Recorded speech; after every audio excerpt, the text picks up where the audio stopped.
ਤੁਸੀਂ ਸੁਣ ਰਹੇ ਹੋ Chawla news network Toronto CNN Toronto. ਦੋਸਤੋ ਵੌਇਸ ਆਫ ਸਿਟੀ 1320 AM ਤੇ ਮੇਰੇ ਨਾਲ ਇਸ ਵਕਤ ਜੁੜ ਚੁੱਕੇ ਨੇ ਮਿੰਟੂ ਗੁਰਸਰੀਆ ਜੀ। ਤੁਸੀਂ ਸੁਣ ਚੁੱਕੇ ਹੋ ਜੋ ਕੱਲ ਸਾਰਾ दिन ਤੇ ਵਿਸ਼ਵ ਭਰ ਦੇ ਵਿੱਚ ਸਾਡੇ ਪੰਜਾਬੀਆਂ ਨੇ ਖਾਸ ਤੌਰ ਤੇ ਬੜੇ ਸੋਹਣੇ ਸੋਹਣੇ ਨਾਮਾਂ ਵਾਲੇ ਨੇ ਨਾਮ ਰੌਸ਼ਨ ਕੀਤਾ है। और जो इन्हों दी हुण तस्वीरां छपणगियां तो फिर भाईचारे दे विच इन्हां दी चर्चा भी होवेगी डेफिनेटली। सो आओ फिर रंगला पंजाब रेडियो पाउण दे विच रंगला पंजाब दे नाल जुड़ चुके ने मिंटू गुरसरिया जी। मिंटू जी वेलकम जी, आनू स्वागत है। शुक्रिया जी सारिਆਂ ਨੂੰ सत श्री अकाल। कांग्रेस का जिहड़ा कलेश है वह रुकन का नाम नहीं लै रहा। कांग्रेस के कलेश दरम्यान रावत का दावा है कि बाजवा नहीं लैणगे नौकरी। और ਹੁਣ मैं कहावत नहीं बोलना चाहता इत्थे इन्ना कुछ करन तो बाद हुण नहीं लैणगे नौकरी, की कहना चाहोगे? हाँ जी देखो गल ये है ना कि नौकरी जिहड़ी आ वो बनदी नहीं। जिवें अज जाखड़ ने एक बहुत वधिया गल कही ते उन्हें कहा कि हुण जद आपां नौकरियां देण वालियां जोगे हो गए, जब असीं नौकरियां देण जोगे हो गए फिर सानूं नौकरी नहीं लैणी चाहीदी। तो वो गल बहुत खूबसूरत कह गए आ।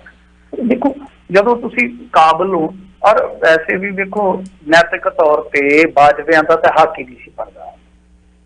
ਛੋਟੇ ਬਾਜਵੇ ਨੂੰ ਸੋਚਣਾ ਚਾਹੀਦਾ ਸੀ। ਅਈਓ ਕੈਪਟਨ ਆ ਜਿਹਨੇ 2014 ਦੇ ਵਿੱਚ ਚਿੱਠੀ ਲਿਖ ਕੇ ਤੇ ਇਹ ਆਖਿਆ ਸੀਗਾ ਕਿ ਬਾਜਵਿਆਂ ਦਾ ਪਿਓ ਹੈ ਜਿਹੜਾ ਉਹ ਗੈਂਗ ਰਾਈਵਲਰੀ 'ਚ ਮਾਰਿਆ ਗਿਆ। ਮੇਰੇ ਕੋਲ ਉਹ ਪਿਆ ਸਾਰਾ ਕੁਛ ਜਦੋਂ ਖਤ ਲਿਖਿਆ ਗਿਆ ਸੀਗਾ। ਤਾਂ ਅੱਜ ਉਹੀ ਕੈਪਟਨ ਅਮਰਿੰਦਰ ਸਿੰਘ ਕਹਿੰਦਾ ਨਹੀਂ ਉਹਨਾਂ ਨੇ ਸ਼ਹਾਦਤ ਦਿੱਤੀ ਆ। ਜਿਹੜਾ ਬੰਦਾ ਤੁਹਾਡੇ ਬਾਪ ਦੀ ਮੌਤ ਦਾ ਉਸ ਵੇਲੇ ਖਤ ਦੇ ਵਿੱਚ ਜ਼ਿਕਰ ਇਸ ਤਰੀਕੇ ਨਾਲ ਕਰਦਾ ਹੈ, ਅੱਜ ਉਹਦੇ ਤੋਂ ਨੌਕਰੀ ਫੜਦਿਆਂ ਉਦਾਂ ਹੀ ਤੁਹਾਨੂੰ ਮਹਿਸੂਸ ਹੋਣਾ ਚਾਹੀਦਾ। ਰਾਜਨੀਤੀ ਜੇ ਇੰਨੀ ਜ਼ਿਆਦਾ ਗਿਰਾਵਟ ਲੈ ਆਉਂਦੀ ਹੈ ਤਾਂ ਫਿਰ ਮੇਰੇ ਖਿਆਲ ਦੇ ਨਾਲ ਸਾਨੂੰ ਰਾਜਨੀਤੀ ਦੇ ਵਿੱਚ ਵੜਨ ਤੋਂ ਪਹਿਲਾਂ ਸੋਚਣਾ ਚਾਹੀਦਾ ਹੈ। ਕਹਿੰਦਾ ਭਾਵ ਇਹ ਹੈ ਕਿ ਉਹ ਨੈਤਿਕ ਤੌਰ ਤੇ ਵੀ ਚੀਜ਼ਾਂ ਠੀਕ ਨਹੀਂ ਹੈ। ਔਰ ਦੂਜੀ ਗੱਲ ਇਹ ਹੈ ਕਿ ਜਿਸ ਤਰ੍ਹਾਂ ਹੁਣ जनता का एक कह लो कि दबाव रहिंदा, हुण पुरानियां गल्लां ते है नहीं है, तां जनता का एक जिहड़ा दबाव रहिंदा उहदे विच तुहाडा जिहड़ा कैरियर है वो भी नुकसानिया जांदा है। नौकरी तां तुसीं लै लई है, सियासत दे विच की पता किड्डे वड्डे सुपने बुने हुंदे आ। हुण जिहड़े वड्डे बाजवा प्रताप सिंह जी बाजवा वो इस टाइम कैप्टन अमरिंदर सिंह दे उल्ट जे देखिए तां बहुत वड्डा फेस ने, बहुत वड्डा, बहुत पंजाब दा फेस ने। हाँ जी मोस्ट सीनियर ने और नॉलेजेबल भी सिद्धू नूं कटदे ने, सिद्धू नूं कटदे आ कि वारी मेरी है, वारी मेरी है। कैप्टन नूं तां उन्होंने दबल दिता जिस तरीके नाल वो कैप्टन दा जिहड़ा OSD है जिस तरीके नाल पोस्ट पाई बैठा साफ है कि खूंजा जिहड़ा खूंजा लभदा फिरदा। तां कहण दा भाव है कि प्रताप सिंह बाजवा ने जिहड़ी चिट्ठी लिखी आ, चिट्ठी लिखण दा मंतव इहो ही सी। राकेश पांडे 6 बार का विधायक है, 6 बार का विधायक वो मतलब कि मंत्री की सीट इसे करके नहीं पक्की हुई क्योंकि कैप्टन नाल नहीं बनती वो।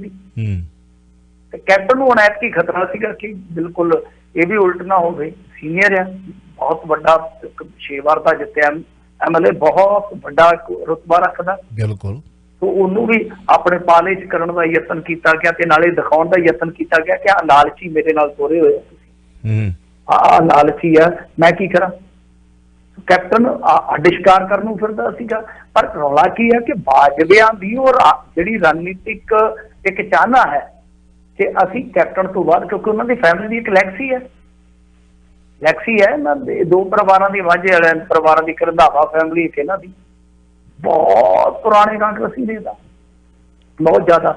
सो इस करके वो खत भी लिखा गया सीगा कि छोटिया बाज आ ਆਪਾਂ कुछ ਵੱਡਾ ਲਵਾਂਗੇ, कुछ ਵੱਡਾ ਕਰਾਂਗੇ, ਵੱਡਾ ਚਾਹਾਂਗੇ। ਜਦੋਂ ਜਾਣਾ ਹੋਇਆ ਨੌਕਰੀ ਕੀ ਲੈਣੀ ਹੈ। ਔਰ ਮੁੰਡਾ ਵੈਸੇ ਹੀ ਉਹਨਾਂ ਦਾ ਬਾਲੀਵੁੱਡ ਦੇ ਵਿੱਚ ਉਹ ਡੈਬਿਊ ਕਰਕੇ ਬੈਠਾ, ਉਹਦੀ ਫਿਲਮ ਆ ਰਹੀ ਹੈ ਬਾਲੀਵੁੱਡ ਦੀ, ਬਹੁਤ ਜ਼ਬਰਦਸਤ ਮਾਡਲ ਆ ਉਹ ਮੁੰਡਾ ਅਰਜਨ। तो ਉਹਦਾ ਉਹ ਕੈਰੀਅਰ ਜਿੱਥੇ ਜਿਨ੍ਹਾਂ ਦੇ ਘਰਿਆਂ 'ਚ ਕਿਲੋ ਸੋਨਾ ਪਿਆ, 78 ਲੱਖ ਦੀ ਇਨੋਵਾ ਖਲੋਤੀ ਹੈ ਗਰਾਜ ਦੇ ਵਿੱਚ, ਨੌਕਰੀ ਉਹਨੂੰ ਕੀ ਥਾਣੇਦਾਰ ਦੀ ਨੌਕਰੀ ਕਿੱਡੀ ਕੁ ਨੌਕਰੀ ਆ। ਜੇ ਆਪਾਂ ਦੇਖੀਏ ਹਸਤੀ ਦੇ ਮੁਤਾਬਕ ਜਿਹੜੇ ITR ਦੇ ਵਿੱਚ ਅੱਜ ਤੋਂ 6 ਸਾਲ ਪਹਿਲਾਂ ਹੀ ਆਪਦੀ ਇਨਕਮ ਕੋਈ 15 ਲੱਖ 20 ਲੱਖ ਦੱਸਦੇ ਪਏ ਆ। ਇਸ ਕਰਕੇ ਸ਼ਾਇਦ ਇਹਨਾਂ ਨੇ ਹੁਣ ਫੈਸਲਾ ਕੀਤਾ। ਪਰ ਉਹਦੇ 'ਚ ਗੱਲ ਇਹ ਆ ਕਿ ਰਾਵਤ ਸਾਹਿਬ ਨੇ ਬਾਜਵਾ ਫੈਮਿਲੀ ਦਾ ਕਿਹਾ, ਪਰ ਪਾਂਡੇ ਹੋਰਾਂ ਦਾ ਹਾਲੇ ਉਹਨਾਂ ਨੇ ਕਨਫਰਮ ਨਹੀਂ ਕੀਤਾ। ਤਾਂ ਕਾਂਗਰਸ ਦੇ ਕਲੇਸ਼ ਦਰਮਿਆਨ ਇੱਕ ਵੱਡੀ ਖਬਰ ਆਈ, ਔਰ ਕਹਿ ਲਓ ਕਿ ਕੁਝ ਹੱਦ ਤੱਕ ਉਹਨਾਂ ਨੇ ਚੀਜ਼ਾਂ ਠੀਕ ਕਰਨ ਦਾ ਯਤਨ ਕੀਤਾ ਕਿ ਮੈਸੇਜ ਕੁਝ ਪੋਜ਼ਿਟਿਵ ਜਾਵੇ ਸਾਡੇ ਹੱਕ ਦੇ ਵਿੱਚ। ਕੈਪਟਨ ਅਮਰਿੰਦਰ ਸਿੰਘ ਨੂੰ ਵੀ ਉਹਨਾਂ ਨੇ 18 ਨੂੰ ਕਾਫੀ ਪ੍ਰੋਗਰਾਮ ਦੇ ਦਿੱਤਾ ਕਿ ਜਾ ਕੇ ਇਹਦੇ ਤੇ ਕੰਮ ਕਰੋ, ਪਰ ਕੰਮ ਨਹੀਂ, ਮੇਰੇ ਖਿਆਲ ਦੇ ਨਾਲ ਹੁਣ ਤਾਂ ਕੰਮ ਧੜਾਮ ਹੋਣ ਵਾਲੀ ਗੱਲ ਆ। ਕੈਪਟਨ ਅਮਰਿੰਦਰ ਸਿੰਘ ਨੂੰ ਕੁਝ ਮੀਡੀਆ ਵਾਲੇ ਦਾਅਵਾ ਕਰ ਰਹੇ ਨੇ ਕਿ ਸੋਨੀਆ ਗਾਂਧੀ ਨੇ ਟਾਈਮ ਹੀ ਨਹੀਂ ਦਿੱਤਾ। ਰਾਹੁਲ ਨੇ ਵੀ ਦਿੱਤਾ, ਸੋਨੀਆ ਨੇ ਵੀ ਨਹੀਂ ਦਿੱਤਾ। ਦੇਖੋ ਆਗੇ ਆਗੇ ਹੋਤਾ ਹੈ ਕਿ ਉਹ ਜਿਹੜੀ ਤੁਸੀਂ ਗੱਲ ਕੀਤੀ ਹੈ ਕਿ ਪਾਂਡੇ ਸਾਹਿਬ ਦਾ ਅਜੇ ਕੋਈ ਨਹੀਂ ਹੈ, ਸ਼ਾਇਦ ਉਹ ਵੀ ਸੋਚਣ ਕਿ ਤਾਏ ਦੀ ਧੀ ਚੱਲੀ, ਮੈਂ ਕਿਉਂ ਰਵਾਂ ਇਕੱਲੀ, ਹਮ ਵੀ ਬੜਾ ਕੁਝ ਕਰਾਂਗੇ। ਕਿਉਂ ਜੇ ਪਾਂਡੇ ਸਾਹਿਬ 6 ਵਾਰ ਜਿੱਤੇ ਨੇ ਤੇ ਉਹਦੇ ਬਾਅਦ ਪਦ ਤਾਂ ਫਿਰ ਮੁੰਡੇ ਦਾ ਹੀ ਬਣਦਾ ਨਾ, ਹੱਕ ਤਾਂ ਬਣਦਾ ਮੁੰਡੇ ਦਾ। ਘਾਈ ਦੇ ਪੁੱਤ ਨੇ ਘਾਹ ਖੋਤਣਾ ਤੇ ਨੇਤਾ ਦੇ ਪੁੱਤ ਨੇ ਨੇਤਾ ਹੀ ਬਣਨਾ। ਸਾਡੇ ਜਿਹੜੇ ਇੱਥੇ ਚੰਨ ਚਾੜਿਆ ਬੜੇ ਸੋਹਣੇ ਸੋਹਣੇ ਨਾਂ ਨੇ, ਹਾਂਜੀ, ਮਤਲਬ ਉਹਨਾਂ ਦੀ ਚਰਚਾ ਉੱਥੇ ਹੋ ਰਹੀ ਹੈ। ਕੀ ਕਹਿਣਾ ਚਾਹੋਗੇ? ਕਿਉਂਕਿ ਪਹਿਲਾਂ ਜਦੋਂ ਪੰਜਾਬ ਤੋਂ ਡਰੱਗ ਤਸਕਰ ਫੜੇ ਜਾਂਦੇ ਸੀ, ਬੜੇ ਅਸੀਂ ਮਸਾਲੇ ਲਾ ਲਾ ਕੇ ਨਾਂ ਇੱਥੇ ਪੜ੍ਹਦੇ ਸੁਣਦੇ ਸਾਂ, ਗੱਲਾਂ ਕਰਦੇ ਸਾਂ। ਹੁਣ ਟਰਨ ਤੁਹਾਡੀ ਹੈ ਵੀ ਜਿਵੇਂ ਸਾਡੇ BC ਦੇ ਵਿੱਚ ਜਦੋਂ ਕੋਈ ਨੌਜਵਾਨ ਅੱਜ ਤੋਂ 15-20 ਸਾਲ ਪਹਿਲਾਂ 25 ਸਾਲ ਪਹਿਲਾਂ, ਕਿਉਂਕਿ 24 ਸਾਲ ਤਾਂ ਸਾਨੂੰ ਹੋ ਚੁੱਕੇ ਖਬਰਾਂ ਪੜ੍ਹਦੇ ਨੂੰ, 24.5 ਸਾਲ, ਜਦੋਂ ਉੱਥੇ ਕੋਈ ਖਬਰ ਆਉਂਦੀ ਸੀਗੀ ਤਾਂ ਅਸੀਂ ਮਤਲਬ ਸਹਿ ਜਾਂਦੇ ਸਾਂ ਕਿ ਮਤਲਬ ਉਹ ਕਹਾਵਤ ਹੈ ਕਿ ਕਿਸੇ ਦੇ ਘਰ ਦੀ ਲੱਗੀ ਅੱਗ ਨੂੰ ਜਿਹੜਾ ਹੈ ਉਹ ਬਸੰਤਰ ਨਹੀਂ ਸਮਝਣਾ ਚਾਹੀਦਾ। ਇੱਥੇ ਵੀ ਆ ਸਕਦਾ। ਉੱਥੇ ਗੈਂਗਵਾਰ ਦੇ ਵਿੱਚ BC 'ਚ ਪਤਾ ਨਹੀਂ ਕਿੰਨੇ ਸਾਡੇ ਨੌਜਵਾਨ ਜਿਹੜੇ ਨੇ ਉਹ ਇਸ ਦਾ ਸ਼ਿਕਾਰ ਹੋ ਚੁੱਕੇ ਨੇ। ਇੱਥੇ ਵੀ ਹੁਣ ਸਾਡਾ ਜਿਹੜਾ ਹੈ ਇਹ ਗਨ ਕਲਚਰ ਤਾਂ ਆਮ ਹੋ ਗਿਆ, ਇੱਥੇ ਵੀ ਠੂੰ ਠਾਂ ਹੁੰਦੀ ਰਹਿੰਦੀ ਹੈ, ਪਰ ਅਸੀਂ ਅੱਖਾਂ ਮੀਟ ਲਾਂਗੇ ਕਬੂਤਰ ਵਾਂਗੂ ਤਾਂ ਫਿਰ ਗੱਲ ਮਾੜੀ ਹੈ। ਸਾਡਾ ਕੰਮ ਹੈ ਬੋਲਣਾ, ਔਰ ਜਦੋਂ ਉੱਥੋਂ ਖਬਰਾਂ ਆਉਂਦੀਆਂ ਨੇ ਅਸੀਂ ਇੱਥੇ ਪੜ੍ਹ ਕੇ ਸੁਣਾਉਂਦੇ ਹਾਂ। ਹੁਣ ਉੱਥੋਂ ਵਾਲਾ ਕੀ ਕਹਿ ਰਿਹਾ ਭਾਈਚਾਰਾ? ਨਹੀਂ ਦੇਖੋ, ਇੱਥੇ ਉਹ ਇੰਨਾ ਜ਼ਿਆਦਾ ਨਹੀਂ ਹੁੰਦਾ, ਤੁਹਾਨੂੰ ਪਤਾ ਇੱਥੋਂ ਦੀਆਂ ਲੋਕਲ ਪੰਗੇਬਾਜ਼ੀਆਂ ਨਹੀਂ ਖਤਮ ਹੁੰਦੀਆਂ, ਤੇ ਉਹ 1% ਕਹਿ ਲਓ ਸਾਡੀ ਵਸਤੂ ਹੈ ਜਿਹੜੀ ਇਸ ਤਰ੍ਹਾਂ ਦੀ ਖਬਰ ਨੂੰ ਪੜ੍ਹਦੀ ਆ, ਨੋਟਿਸ ਕਰਦੀ ਆ। ਪਰ ਗੱਲ ਇਹ ਆ ਕਿ ਜਦੋਂ ਇਸ ਤਰ੍ਹਾਂ ਦੀ ਕੋਈ ਖਬਰ ਬਣਦੀ ਆ, ਕੋਈ ਸੋਸ਼ਲ ਮੀਡੀਆ ਤੇ ਪਹੁੰਚਦੀ ਆ, ਅੱਜ ਕੱਲ੍ਹ ਸੋਸ਼ਲ ਮੀਡੀਆ ਦਾ ਵੈਸੇ ਸਹਿਯੋਗ ਆ, ਘੱਟੋ ਘੱਟ ਯੂਥ ਤਾਂ ਸਾਡਾ ਵਹਿੰਦਾ ਹੀ ਹੈ ਨਾ ਕਿ ਕੀ ਉੱਥੇ ਚੱਲ ਰਿਹਾ। ਤਾਂ ਕਿਸੇ 100 ਦੇ ਮਨ 'ਚ ਇੱਕ ਚਾਹ ਵੀ ਸਕਦੀ ਆ ਕਿ ਜ਼ਰੂਰੀ ਥੋੜ੍ਹੀ ਉੱਥੇ ਕੈਨੇਡਾ 'ਚ ਜਾ ਕੇ ਧੱਕੇ ਖਾਣੇ ਆ ਕੰਮ ਨਹੀਂ ਕਰ ਸਕਦੇ। ਹਾਂ ਬਿਲਕੁਲ, ਇਹੀ ਚੱਲ ਇੱਕ ਬੰਦਾ ਵੀ ਤੁਹਾਡੀ ਖਬਰ ਦੇ ਨਾਲ ਜਾਂ ਤੁਹਾਡੇ ਕਿਸੇ ਕੀਤੇ ਕੰਮ ਦੇ ਨਾਲ ਰਸਤਾ ਭਟਕ ਜਾਂਦਾ ਤਾਂ ਮੇਰੇ ਖਿਆਲ ਦੇ ਨਾਲ ਤੁਸੀਂ ਗੁਨੇਗਾਰ ਹੋ। ਮੈਂ ਆਪਣੇ ਆਪ ਨੂੰ ਪਾਕ ਸਾਫ਼ ਨਹੀਂ ਕਹਿੰਦਾ, ਅਸੀਂ ਵੀ ਇਹਨਾਂ ਕੰਮਾਂ 'ਚ ਗੁਜ਼ਰੇ, ਪਤਾ ਨਹੀਂ ਅਸੀਂ ਕਿੰਨਿਆਂ ਨੂੰ ਕਾਪੀ ਕੀਤਾ ਤੇ ਕਈਆਂ ਨੇ ਸਾਨੂੰ ਕਾਪੀ ਕੀਤਾ ਹੋਏਗਾ ਆਪਣੇ ਸਮੇਂ। ਇਹ ਚੀਜ਼ ਜਿਹੜੀ ਆ ਵੇਖਣ ਵਾਲੀ ਹੁੰਦੀ ਆ। ਗੱਲ ਦੂਜੀ ਇਹ ਹੁੰਦੀ ਆ ਕਿ ਦੇਖੋ ਤੁਹਾਡੇ ਆਲੇ ਦੁਆਲੇ ਕੈਨੇਡਾ ਦੇ ਵਿੱਚ ਐਸੀਆਂ ਬੀਬੀਆਂ ਨੇ ਜਿਨ੍ਹਾਂ ਦਾ ਚਲੋ ਸਮਾਜਿਕ ਕਾਰਨ ਕਰਕੇ ਵਖਰੇਵਾਂ ਹੋ ਗਿਆ ਪਤੀ ਨਾਲ, ਜਾਂ ਪਤੀ ਸੰਸਾਰ ਤੋਂ ਚਲੇ ਗਏ, ਉਹਨਾਂ ਨੇ ਆਪਣੇ ਬੱਚੇ ਪਾਲੇ ਅਣਖ ਦੇ ਨਾਲ, ਖੈਰਤ ਦੇ ਨਾਲ, ਘਰ ਬਣਾਏ ਆ, ਉਹਨਾਂ ਨੇ ਬਿਜ਼ਨਸ ਤੋਰੇ ਆ। ਤੁਸੀਂ ਉਹਨਾਂ ਤੋਂ ਮਤ ਲੈ ਲਓ। ਅਸੀਂ ਤਾਂ ਕੀ ਮਤ ਦੇ ਸਕਦੇ ਹਾਂ? NRI ਤੇ ਇੱਧਰ ਪੰਜਾਬ ਵਾਲਿਆਂ ਨੂੰ ਦਿੰਦੇ ਨੇ। ਤਾਂ ਤੁਸੀਂ ਆਪਣੀ ਕਮਿਊਨਿਟੀ ਦੇ ਵਿੱਚੋਂ ਔਰਤਾਂ ਤੋਂ ਪ੍ਰੇਰਨਾ ਲੈ ਲਓ ਨਾ, ਕਿ ਇੱਕ ਮਤਲਬ ਕਿ ਵਿਡੋ ਹੋਈ ਬੀਬੀ ਜਾਂ ਕਹਿ ਲਓ ਕਿ ਜਿਨ੍ਹਾਂ ਦਾ ਛੋਟੀ ਛਟਾਵਾ ਹੋ ਗਿਆ, ਉਹ ਆਪਣੇ ਟੱਬਰ ਪਾਲਦੇ ਨੇ ਬਿਨਾਂ ਕੋਈ ਦਾਗ ਖੱਟਿਆਂ ਤੋਂ, ਬਿਨਾਂ ਕੋਈ ਗਲਤ ਕੰਮ ਕੀਤਿਆਂ ਤੋਂ। ਤੁਸੀਂ ਤਾਂ ਯਾਰ ਚੰਗੇ ਭਲੇ ਨੌਜਵਾਨ ਹੋ, ਕੀ ਐਗਜ਼ਾਮਪਲ ਸੈੱਟ ਕਰ ਰਹੇ ਹੋ? ਔਰ ਕੱਲ ਨੂੰ ਬੇੜਾ ਗਰਕ ਕਰੋਗੇ ਜਿਹੜੇ ਇੱਥੋਂ ਦੁਖੀ ਹੋ ਕੇ ਨਿਕਲ ਨੂੰ ਫਿਰਦੇ ਆ, ਉਹਨਾਂ ਵਾਸਤੇ ਦਰਵਾਜ਼ੇ ਬੰਦ ਹੋ ਰਹੇ। ਤੁਹਾਡੇ ਲਈ ਨੋਬਲ ਪੁਰਸਕਾਰ ਦੀਆਂ ਅੱਜ ਬਿਲਕੁਲ, ਅੱਜ ਤਾਂ ਜਿਹੜਾ ਨਾ ਸੋਸ਼ਲ ਨੈਟਵਰਕ ਮੀਡੀਆ ਚਲੋ COVID-19 ਤੋਂ ਬਾਅਦ ਬਹੁਤ ਜ਼ਿਆਦਾ ਪਾਪੂਲਰ ਹੋਇਆ। IPTV ਬਾਕਸ ਤੇ ਬਹੁਤ ਸਾਰੇ ਟੈਲੀਵਿਜ਼ਨ ਸ਼ੁਰੂ ਹੋ ਗਏ ਨੇ, ਬਹੁਤ ਸਾਰੇ ਸਾਡੇ ਓਨਟਾਰੀਓ ਦੇ ਵਿੱਚ ਨਵੇਂ ਰੇਡੀਓ ਮੁੰਡੇ ਬਹੁਤ ਸੋਹਣਾ ਕੰਮ ਕਰਦੇ ਨੇ ਸ਼ੁਰੂ ਹੋ ਗਏ ਨੇ। ਅੱਜ ਤੋਂ 15-20 ਵਰੇ ਪਹਿਲਾਂ ਜਦੋਂ ਇਹਨਾਂ ਨਸ਼ੇ ਦੇ ਸੁਦਾਗਰਾਂ ਦੇ ਉੱਤੇ ਤਵਾ ਲਾਇਆ ਕਰਦਾ ਸਾਂ, ਚਲੋ ਹੋਰ ਵੀ ਲਾਉਂਦੇ ਸੀ, ਚਲੋ ਅਸੀਂ ਖੁੱਲ੍ਹ ਕੇ ਥੋੜ੍ਹਾ ਜਿਹਾ ਕਹਿ ਸਕਦੇ ਹਾਂ ਕਿ ਲਾਉਂਦੇ ਸਾਂ, ਤਾਂ ਕੁਝ ਥਾਵਾਂ ਦੇ ਉੱਤੇ ਨਾ ਮਤਲਬ ਜਦੋਂ ਮਿਲਣਾ ਤੇ ਟੇਢਾ ਜਿਹਾ ਤੱਕਣਾ ਕਈਆਂ ਨੇ, ਹੈ ਨਾ। ਤੇ ਮੈਂ ਇੱਕ ਮਿੱਤਰ ਨੂੰ ਪੁੱਛਿਆ, ਯਾਰ ਆ ਮੇਰੇ ਵੱਲ ਬੜਾ ਟੇਢਾ ਜਿਹਾ ਵੇਖਦਾ, ਬੜਾ ਸੋਹਣਾ, ਤੇ ਵੇਖਣ ਨੂੰ ਤਾਂ ਬੜਾ ਸਰਦਾਰ ਜਿਹਾ ਲੱਗਦਾ, ਹੈ ਨਾ। ਤੇ ਮਤਲਬ ਮੇਰੇ ਵੱਲ ਟੇਢਾ ਜਿਹਾ ਕੋਈ ਵੇਖਦਾ, ਕਹਿੰਦਾ ਉਹਨੇ ਤਾਂ ਬੜੀ ਪਿਆਰੀ ਗੱਲ ਕਹੀ ਕਿ ਸਮਾਂ ਆਊਗਾ ਤੈਨੂੰ ਪਤਾ ਲੱਗ ਜੂ। ਹਾਂਜੀ, ਹੁਣ ਜਦੋਂ ਕਿਤੇ ਇਹੋ ਜਿਹੀਆਂ ਫੋਟੋਆਂ ਫਾਟੋਆਂ ਵੇਖੀ ਦੀਆਂ ਨੇ ਜਾਂ ਖਬਰਾਂ ਪੜ੍ਹ ਲਈ ਦੀਆਂ, ਅੱਛਾ ਆਹ ਸੀ ਮਿੱਤਰ ਟੇਢਾ ਜਿਹਾ ਵੇਖਣ ਵਾਲਾ, ਹਾਂ ਵੀ ਸਾਡੇ ਤੇ ਤਵਾ ਲਾਉਣਾ, ਤੇਰੀ ਵਾਰੀ ਕਿਤੇ ਆਊਗੀ ਤੇ ਨਾ ਵੇਖਾਂਗੇ ਤੇ ਟੱਕਰਾਂਗੇ ਟੇਢੀ ਤੱਕ ਦੀ ਤੂੰ। ਸੋ ਗੱਲ ਇਹ ਹੈ ਕਿ ਜਦੋਂ ਅਸੀਂ ਕਹਿੰਦੇ ਨਾ ਕਿ ਬਾਰਡਰ ਦੇ ਉੱਤੇ ਇੱਥੇ ਸਾਡੇ ਨਾਇਗਰਾ ਫਾਲ ਬਾਰਡਰ ਤੇ ਖੰਡੇ ਵਾਲੇ ਟਰੱਕ ਬੜੇ ਖਲੋਤੇ, ਕਈਆਂ ਨੂੰ ਬੜੀਆਂ ਮਿਰਚਾਂ ਲੱਗਦੀਆਂ, ਖੰਡਾ ਕੋ ਕਹਿੰਦੇ ਹੋ ਚਾਵਲਾ ਜੀ, ਉੱਦਾਂ ਕਹਿ ਦਿਆ ਕਰੋ ਬਈ ਖਲੋਤੇ ਨੇ, ਕੀ ਕਰੀਏ ਹੁਣ। ਸਤਪਾਲ ਜੌਹਲ ਹੁਣੀ ਖਬਰਾਂ ਇਹੋ ਜਿਹੀਆਂ ਪੜ੍ਹ ਕੇ ਜਾਂਦੇ ਸਾਡੇ ਪ੍ਰੋਗਰਾਮ ਦੇ ਵਿੱਚ ਕਦੀ ਕਦੀ ਕਿ ਬਹੁਤ ਸਾਰੀਆਂ ਮਿਰਚਾਂ ਲੱਗਦੀਆਂ ਨੇ, ਸੱਚਾਈ ਹੈ। ਖੈਰ ਆਪਾਂ ਅਗਲੀ ਗੱਲ ਵੱਲ ਵੱਧਦੇ ਹਾਂ। ਜੈਪਾਲ ਭੁੱਲਰ ਦਾ ਜਿਹੜਾ ਬਾਪੂ ਆ, ਉਹ ਜੇ ਮੰਨ ਨਹੀਂ ਰਿਹਾ, ਉਹ ਕਹਿੰਦਾ ਕਿ ਮੇਰੇ ਮੁੰਡੇ 'ਤੇ ਤਸ਼ੱਦਦ ਹੋਇਆ। ਇੱਕ ਜਿਹੜੀ ਨਵੀਂ ਆ ਗਈ ਹੈ ਪੋੜੋ ਦੇ ਵਿੱਚ ਕਹਿੰਦੇ ਕਿ ਨਹੀਂ ਜੀ ਇਹ ਮੁਕਾਬਲਾ ਹੀ ਹੋਇਆ, ਪਰ ਉਹ ਪੁਲਿਸ ਵਾਲਾ ਉਹਨੂੰ ਪਤਾ ਕਿ ਕਿਵੇਂ ਕਿਸ ਤਰੀਕੇ ਨਾਲ ਹੱਡ ਤੋੜੇ ਜਾਂਦੇ ਨੇ ਕੁੱਟਣ ਵਾਲੇ। ਕੀ ਕਹਿਣਾ ਚਾਹੋਗੇ? ਚਲੋ ਸਭ ਜੋ ਮਰਜ਼ੀ ਕਹੀ ਜਾਣ, ਹੁਣ ਭੁਪਿੰਦਰ ਸਿੰਘ ਜੀ ਹੁਣ ਖਤਮ ਨਾ ਕਰਨਾ, ਠੀਕ ਹੈ ਨਾ ਜੀ, ਕਿਉਂਕਿ ਮਾਂ ਬਾਪ ਦਾ ਤੇ ਵੈਸੇ ਵੀ ਦਿਲ ਨਹੀਂ ਖਲੋਂਦਾ। ਬਿਲਕੁਲ ਹੋਈ ਮਾੜੀ ਆ ਜੀ, ਹੋਈ ਮਾੜੀ ਆ, ਪਰ ਗੱਲ ਇਹ ਆ ਕਿ ਹਿਸਟਰੀ ਹੈ ਨਾ, ਕਿਵੇਂ ਝੂਠੇ ਮੁਕਾਬਲੇ ਹੋਏ, ਕਿਵੇਂ ਥਾਣਿਆਂ ਦੇ ਵਿੱਚ ਚੂਰ ਹੱਡੀਆਂ ਕੀਤੀਆਂ ਗਈਆਂ। ਹੁਣ ਤੋਂ ਲਾ ਲਓ ਕਿ 12 14 24 ਘੰਟੇ ਪਹਿਲਾਂ ਤੱਕ ਸਭ ਕੁਝ ਸੱਚ ਸੀ, ਪਰ ਹੁਣ ਕੁਛ ਨਹੀਂ ਹੋ ਸਕਦਾ। ਹੁਣ ਮੰਨੋ ਜਾਂ ਨਾ ਮੰਨੋ, ਖੇਡ ਖਤਮ। ਕਿਉਂ? ਕਿਉਂਕਿ ਦੂਸਰੀ ਵਾਰ ਪੋਸਟਮਾਰਟਮ ਹੋ ਗਿਆ, ਉਹਨੂੰ ਮੰਨੋ ਜਾਂ ਨਾ ਮੰਨੋ, ਹੁਣ ਇਸ ਤੋਂ ਬਾਅਦ ਕੋਈ ਸੁਣਵਾਈ ਨਹੀਂ। ਹੁਣ ਤੇ ਧਰਮਰਾਜ ਹੀ ਸੁਣਵਾਈ ਕਰ ਸਕਦਾ। ਹੁਣ ਕੋਈ ਸੁਣਵਾਈ ਨਹੀਂ ਹੈ, ਕੋਈ ਲੈਣਾ ਨਹੀਂ, ਕੋਈ ਦੇਣਾ ਨਹੀਂ ਹੈ। ਚਾਹੇ ਉਹ ਮੰਨ ਰਹੇ ਨੇ ਕਿ ਹਾਂਜੀ ਇੰਜਰੀਜ਼ ਲਿਖੀਆਂ ਉਹਨਾਂ ਨੇ, ਪਰ ਟੌਰਚਰ ਨਹੀਂ ਲਿਖਿਆ। ਜੋ ਮਰਜ਼ੀ ਉਹ ਸਵਾਲ ਚੁੱਕਦੇ ਆ, ਉਹਨਾਂ ਦਾ ਭਾਈ ਜਿਨ੍ਹਾਂ ਦਾ ਪੁੱਤ ਗਿਆ ਉਹ ਸਵਾਲ ਚੁੱਕ ਸਕਦੇ ਆ, ਪਰ ਮੈਂ ਤੁਹਾਨੂੰ ਇੱਕ ਕਾਨੂੰਨੀ ਪੱਖ ਤੋਂ ਦੱਸ ਰਿਹਾ ਕਿ ਹੁਣ ਕੁਛ ਨਹੀਂ ਹੋ ਸਕਦਾ। ਉਹ ਤੁਹਾਨੂੰ ਹੁਣ ਮੰਨਣਾ ਹੀ ਪੈਣਾ, ਕਿਉਂਕਿ PGI ਦਾ ਪੋਸਟਮਾਰਟਮ ਹੋ ਗਿਆ।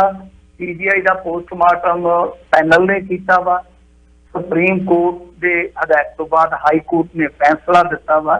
ਤਾਂ ਮੈਨੂੰ ਨਹੀਂ ਲੱਗਦਾ ਕਿ ਹੁਣ ਕੋਈ ਕਾਨੂੰਨੀ ਕੋਈ ਆਪਸ਼ਨ ਰਹਿ ਜਾਂਦਾ ਪਰਿਵਾਰ ਨੂੰ, ਸਿਰਫ ਤੇ ਸਿਰਫ ਸਬਰ ਹੀ ਹੈ। ਪਰ ਇਹ ਐਗਜ਼ਾਮਪਲ ਹੁਣ ਜਿਵੇਂ ਮੈਂ ਅੱਗੇ ਕਹਿ ਕੇ ਹਟਿਆ, ਇਹ ਐਗਜ਼ਾਮਪਲ ਸਾਡੀ ਸਰਕਾਰ ਨੂੰ ਨਾ ਸੈੱਟ ਕਰਨੀ ਚਾਹੀਦੀ ਸੀ। ਉਹ ਸੰਸਕਾਰ ਸਾਰੇ ਮੇਨ ਸਟ੍ਰੀਮ ਦੇ ਚੈਨਲਾਂ ਤੇ ਵਿਖਾਇਆ ਜਾਣਾ ਚਾਹੀਦਾ ਕਿ ਇੱਕ ਬੱਚਾ ਮਰ ਗਿਆ ਮਾਪਿਆਂ ਦਾ ਬੱਚਾ ਹੀ ਹੁੰਦਾ ਹੈ, ਚਾਹੇ ਉਹ ਦੁਨੀਆ ਵਾਸਤੇ ਬਦਕਾਰ ਹੋਵੇ, ਬਦਮਾਸ਼ ਹੋਵੇ। ਇੱਕ ਮਾਪਿਆਂ ਦਾ ਬੱਚਾ ਮਰਿਆ, ਦੂਸਰਾ ਆਇਆ। ਅਸੀਂ ਤੇ ਚਲੋ ਇਹ ਸੀਨ ਵੇਖੇ ਨਹੀਂ, ਜਾਂ ਸਾਡੇ ਨਾਲ ਤੇ ਹੋਈਆਂ ਬੀਤੀਆਂ ਕਿ ਇੱਕ ਜਿਹੜਾ ਭਰਾ ਆ ਉਹਨੂੰ ਗੁੱਟ ਲੱਗਾ ਸੀ, ਗੁੱਟ ਲੱਗਾ ਹੱਥ ਕੜੀ ਦਾ, ਔਰ ਗੁੱਟ ਮਤਲਬ ਕਿ ਦੋਨੇ ਗੁੱਟ ਲੱਗੇ ਨੇ, ਦੋਨੇ ਹੱਥ ਵੱਜੇ ਆ। ਫਿਲਮਾਂ 'ਚ ਤੁਸੀਂ ਵੇਖਿਆ ਹੋਣਾ, ਖੜਾ ਉਹ ਵੱਜੇ ਹੱਥਾਂ ਨਾਲ ਤੋੜ ਰਿਹਾ ਵਾ, ਤੇ ਪਤਾ ਨਹੀਂ ਕਿੰਨੇ ਮਹੀਨਿਆਂ ਜਾਂ ਸਾਲਾਂ ਬਾਅਦ ਆਪਣੀ ਮਾਂ ਦੇ ਕਲਾਵੇ 'ਚ ਆਇਆ, ਪਰ ਕਲਾਵਾ ਨਹੀਂ ਲੈ ਸਕਿਆ ਕਿਉਂਕਿ ਹੱਥ ਵੱਜੇ ਸੀ। ਮਾਂ ਤੁਹਾਡੇ ਕੋਲ ਖਲੋਤੀ ਹੋਵੇ, ਵਿਚਾਲੇ ਭਰਾ ਦੀ ਲਾਸ਼ ਹੋਵੇ, ਤੁਸੀਂ ਆਪਣੀ ਮਾਂ ਦੇ ਗਲ ਵੀ ਨਾ ਲੱਗ ਸਕੋ, ਐਦੋਂ ਵੱਡੀ ਬਦਕਿਸਮਤੀ। ਬਿਲਕੁਲ। ਇਹ ਚੀਜ਼ ਤੇ ਇਹ ਤਾਂ ਬਹੁਤ ਵੱਡੀ ਸਿੱਖਿਆ ਮਿਲਦੀ ਹੈ, ਬੜੀ ਵੱਡੀ ਸਿੱਖਿਆ ਮਿਲਦੀ ਹੈ। ਇਹ ਕੋਈ ਉਹ ਨਹੀਂ ਹੈਗਾ, ਮੈਂ ਨਹੀਂ ਕਹਿ ਰਿਹਾ ਕਿ ਜੈਪਾਲ ਦੀ ਕੋਈ ਪੂਜਾ ਕਰੇ, ਉਹਨੇ ਬਹੁਤ ਚੰਗੇ ਕੰਮ ਕੀਤੇ। ਮੈਂ ਕਹਿ ਰਿਹਾ ਕਿ ਜੋ ਉੱਥੇ ਇੱਕ ਸੀਨ ਸੀਗਾ, ਇੱਕ ਦ੍ਰਿਸ਼ਟਾਂਤ ਜੋ ਉੱਥੇ ਅੱਜ ਕੁਦਰਤ ਨੇ ਰਚਾਇਆ, ਉਹ ਇੰਨਾ ਭਿਆਨਕ ਹੈ। ਮਹਿਸੂਸ ਕੀਤਾ, ਮੈਂ ਉਹਨੂੰ ਲਗਾਤਾਰ ਦੇਖਿਆ ਲਾਈਵ। ਤੇ ਹੁਣ ਚਲੋ ਕਿਉਂਕਿ ਇਹ ਚੀਜ਼ਾਂ ਜਿੰਨੇ ਵੇਖੀਆਂ ਹੁੰਦੀਆਂ ਨੇ, ਸੁਣੀਆਂ ਹੁੰਦੀਆਂ ਨੇ, ਹੰਡਾਈਆਂ ਹੁੰਦੀਆਂ, ਕੁਝ ਜ਼ਿਆਦਾ ਹੋ ਜਾਂਦਾ।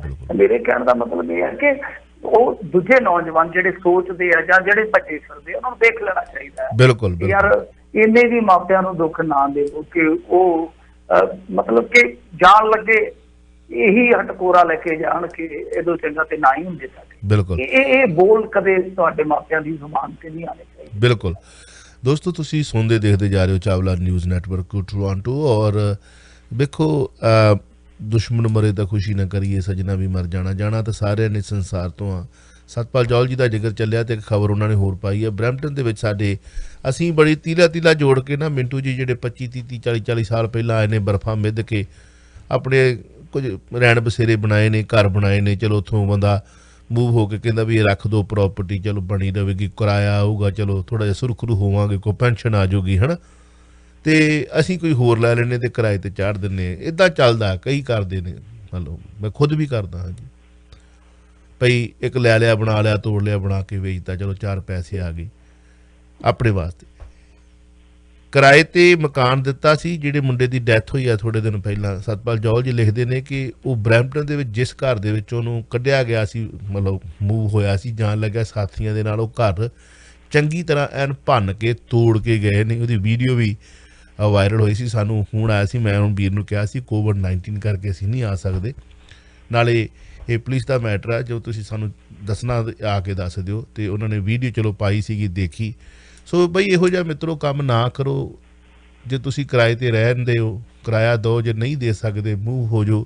ਇੱਥੋਂ ਦਾ ਕਾਨੂੰਨ ਤੁਹਾਡੇ 'ਤੇ ਚਾਰਜ ਲੱਗੇ, ਕਿਸੇ ਦਾ ਮਨ ਨਹੀਂ ਦੁਖੀ ਕਰਨਾ ਚਾਹੀਦਾ। ਵੈਸੇ ਇਹ ਖਬਰ ਆਈ ਸੀ ਸਤਪਾਲ ਜੌਲ ਦੀ ਕਿ ਸਿੱਖਿਆ ਮਿਲਦੀ ਇਹਦੇ ਤੋਂ। ਹੁਣ ਉਹ ਪਰਿਵਾਰ ਨੇ ਇਹ ਖਬਰ ਦਿੱਤੀ ਹੈ ਕਿ ਇਹੀ ਮੁੰਡਾ ਸਾਡਾ ਘਰ ਤੋੜ ਕੇ ਗਿਆ ਸੀਗਾ ਅਤੇ ਕੁਝ ਦਿਨਾਂ ਬਾਅਦ ਉਹਦੀ ਇਸੇ ਪਾਣੀ 'ਚ ਡੁੱਬਣ ਨਾਲ ਡੈਥ ਹੋ ਗਈ। ਮਾੜੀ ਗੱਲ ਆ। ਹਰਿਆਣੇ ਵਿੱਚ ਸ਼ੁਰੂ ਹੋਇਆ ਚੈਲੰਜ ਖੇਡ। ਇਹ ਕੀ ਖੇਡ ਆ ਮਿੰਟੂ ਜੀ? ਹਾਂਜੀ, ਦੇਖੋ ਇਹ ਨਾ ਉੱਥੇ ਇੱਕ ਕਿਸਾਨ ਜਥੇਬੰਦੀ ਆ ਭੁਪਿੰਦਰ ਸਿੰਘ ਮਾਨ ਵਾਲੀ ਹੈ ਜੀ, ਤੇ ਉਹਨਾਂ ਨੇ ਕੱਲ ਕਿਹਾ ਸੀਗਾ ਕਿ ਅਸੀਂ ਸੱਦਾਂਗੇ ਖੱਟਰ ਨੂੰ, ਮਾਂ ਪੰਚਾਇਤ ਕਰਾਂਗੇ ਇੱਥੇ, ਤੇ ਜਿਹਨੇ ਕਰਨਾ ਹੈ ਵਿਰੋਧ ਤੇ ਆ ਕੇ ਕਰਕੇ ਦੇਖੇ, ਫਿਰ ਉਸੇ ਹਿਸਾਬ ਕਿਤਾਬ ਦਾ ਹੀ ਜਵਾਬ ਦੇਵਾਂਗੇ। ਤੇ ਉਸ ਤੋਂ ਬਾਅਦ ਹੁਣ ਜਿਹੜਾ ਦੂਸਰਾ ਸੰਗਠਨ ਆ ਨੈਨ ਦਲ ਆ ਜਿਹੜਾ, ਤਾਂ ਉਹਨਾਂ ਨੇ ਕਿਹਾ ਕਿ ਅਸੀਂ ਤਾਂ ਵਿਰੋਧ ਕਰਨਾ ਹੀ ਕਰਨਾ। ਜਦੋਂ ਸੰਯੁਕਤ ਕਿਸਾਨ ਮੋਰਚੇ ਨੇ ਕਿਹਾ, ਤਾਂ ਕਹਿ ਲਓ ਕਿ ਜਿੱਦਾਂ ਇਹ ਥੋੜੇ ਜਿਹੇ ਪ੍ਰੋ ਗਵਰਨਮੈਂਟਲ ਹੈਗੇ ਆ ਸੰਗਠਨ, ਇਹਨਾਂ ਨੇ ਕੰਮ ਸ਼ੁਰੂ ਕਰ ਦਿੱਤਾ। ਆਉਣ ਵਾਲੇ ਦਿਨਾਂ 'ਚ ਕਹਿ ਲਓ ਕਿ ਇਹ ਚੈਲੰਜ ਗੇਮ ਜਿਹੜੀ ਆਮੋ ਸਾਹਮਣੇ ਵਾਲੀ ਹੋ ਸਕਦੀ ਆ, ਉਹ ਮਿੱਥ ਕੇ ਰੱਖ ਰਹੇ ਨੇ। ਉੱਥੇ ਕਿਸਾਨ ਵਿਰੋਧ ਕਰਨ ਆਉਣਗੇ, ਉਹਨਾਂ ਦੇ ਕੋਈ ਸੱਟ ਫਿੱਟ ਲੱਗ ਗਈ ਜਾਂ ਉਹ ਕਿਸੇ ਨੂੰ ਲਾ ਦੇਣਗੇ, ਫਿਰ ਅੱਗੇ ਵਾਲਾ ਹਿਸਾਬ ਕਿਤਾਬ ਜਿਵੇਂ ਅੱਗੇ ਸਾਰ 'ਚ ਹੋਇਆ ਸੀ। ਉਸ ਤੋਂ ਪਹਿਲਾਂ ਮੇਰੇ ਖਿਆਲ ਦੇ ਨਾਲ ਇੱਕ ਵਾਰੀ ਹੋਰ ਹੋਈ ਸੀ ਇੱਕ ਝੜਪ। ਤਾਂ ਉਹ ਕਹਿਣ ਦਾ ਭਾਵ ਇਹ ਆ ਕਿ ਜਿੱਦਾਂ ਹੁਣ ਪੋਲੀਟਿਕਸ ਆਪਣੇ ਰੰਗ 'ਚ ਆ ਰਹੀ ਆ, ਕਿਸਾਨ ਨੂੰ ਕਿਸਾਨ ਦੇ ਉਲਟ ਅੱਗੇ ਤਾਂ ਵਿਚਾਰਕ ਤੌਰ ਤੇ ਇਕੱਠਾ ਕੀਤਾ ਸੀਗਾ, ਖੜਾ ਕੀਤਾ ਸੀਗਾ, ਹੁਣ ਵਿਹਾਰਕ ਤੌਰ ਤੇ ਖੜਾ ਕਰ ਰਹੇ ਨੇ ਕਿ ਤੁਸੀਂ ਏਦਾਂ ਕਰੋ, ਤੁਸੀਂ ਏਦਾਂ ਕਰੋ। ਉਹ ਸਿੱਧੇ ਤੌਰ ਤੇ ਕਹਿ ਸਕਦੇ ਆ ਕਿ ਇਹਨਾਂ ਦਾ ਕੁਛ ਨਹੀਂ ਜਾਣਾ। ਜਿਹੜੇ ਮੁਖੀ ਸ਼ੁਖੀ ਹੁੰਦੇ ਆ, ਉਹ ਜਿਹੜੇ ਰਗੜੇ ਜਾਣਗੇ ਸਮਰਥਕ, ਚਾਹੇ ਉਧਰ ਦੇ ਹੋਣ ਚਾਹੇ ਉਧਰ ਦੇ ਹੋਣ। ਮਿੰਟੂ ਜੀ, ਪਤਾ ਲੱਗਾ ਕਿ ਚੌਧਰੀ ਚੌਟਾਲਾ ਜਿਹੜੇ ਨੇ ਉਹ ਰਿਹਾ ਹੋਣ ਦੇ ਰਾਹ ਪੱਧਰੇ ਹੋਏ ਨੇ ਉਹਨਾਂ ਦੇ। ਚੌਟਾਲਾ ਵੈਸੇ ਤਾਂ ਰਿਹਾ ਹੀ ਆ, ਉਹ ਪੈਰੋਲ ਤੇ ਹੀ ਚੱਲ ਰਿਹਾ ਬਹੁਤ ਲੰਮੇ ਸਮੇਂ ਤੋਂ ਚੌਧਰੀ। ਤੇ ਉਹ ਤਾਂ ਜਦੋਂ ਦਾ ਉਹਦਾ ਪੋਤਰਾ ਸਰਕਾਰ 'ਚ ਗਿਆ, ਉਦੋਂ ਤੋਂ ਬਾਬੇ ਨੂੰ ਮੌਜ ਲੱਗੀ ਆ, ਬਾਬੇ ਨੂੰ ਮੌਜ ਲੱਗੀ ਆ। ਤੇ ਕਈ ਵਾਰ ਕਹਾਵਤ ਆਪਾਂ ਸੁਣਦੇ ਆ ਕਿ ਕਦੋਂ ਬਾਬਾ ਮਰੇ ਕਦੋਂ ਬੈਲ ਵੰਡੀਏ, ਮੌਜ ਬਣੇ ਤੇ ਕਦੋਂ ਅਸੀਂ ਆਪਦਾ ਸਮਾਨ ਆਦੇਸ਼ ਕਰੀਏ। ਤੇ ਕਈ ਵਾਰ ਪੋਤਰੇ ਜਿਹੜੇ ਬਾਬਿਆਂ ਨੂੰ ਮੌਜ ਵੀ ਕਰਾ ਦਿੰਦੇ ਆ, ਜ਼ਰੂਰੀ ਨਹੀਂ ਉਹ ਕਹਿਣ ਕੇ ਕਦੋਂ ਮਰੇ ਤੇ ਕਦੋਂ ਬੈਲ ਵੰਡੀਏ। ਪੋਤਰੇ ਨੇ ਬਾਬੇ ਨੂੰ ਮੌਜ ਕਰਾਈ ਆ ਪੂਰੀ, ਰਿਹਾ ਉਹ ਬਿਮਾਰ ਵੀ ਰਿਹਾ, ਤੇ ਤਕਰੀਬਨ ਬਾਹਰ ਹੀ ਉਹਨੇ ਕੱਟੀ ਆ ਜਦੋਂ ਦਾ ਪੋਤਰਾ ਸਰਕਾਰ 'ਚ ਆ।